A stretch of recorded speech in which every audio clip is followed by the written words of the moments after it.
Sonra Allahu Teala Kur'an'da ayet Bismillahirrahmanirrahim. وَوَصَّيْنَا الْإِنْسَانَ بِوَالِدَيْهِ حَمَلَتْهُ أُمُّهُ وَهْنًا عَلَى وَهْنٍ. Biz vasiyet ettik diye. İnsana, ana atasına yaxşı olsun diye aytıp. حَمَلَتْهُ أُمُّهُ وَهْنًا عَلَى وَهْنٍ. Onu anası özünü kursağına yürüttü diye. وَهْنًا عَلَى وَهْنٍ diye. Kıyıllıkın artıdan daha da bir kıyıllık.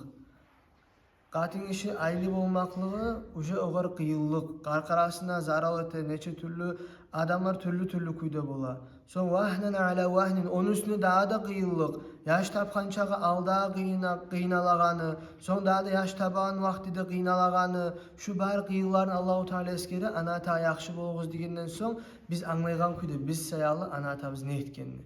Son ayta ve fisaluhu fi amayn ve yaşını emdirmek, anası yaşlı süt içirmek 2 yıl olmaya gerekti beskere. 2 yıl bu. Anişkur li ve li valideyk. Allah ayta sen şükret mağa da özün ana atana da di. Mağa da şükret özün ana atana şükret di. Peygamber aleyhissalatu vesselam hadisi var.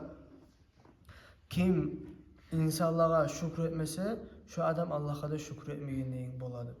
Kimde esine gelemse ana atasını artık taşlamaya taşlap, ana atasını sannetmeyle Allah'ın aldığına bir derece yetişecek mendir, olay olmuyor.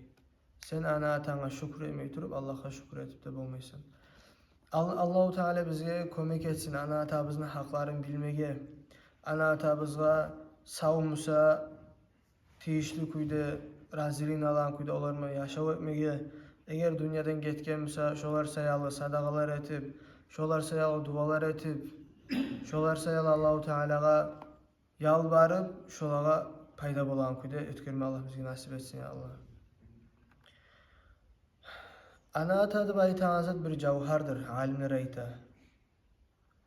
Özünü bahasını bilip olmaysan seni aldığına zamanla.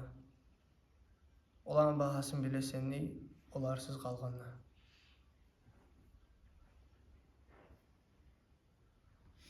Allahu Teala bizi nasip etsin bahasını bilmeye bizim birçe zamanla ve bizim yanımıza yok zamanla da dünyadan getkinliği de unut kalalarını etmesine ana atasın bizim.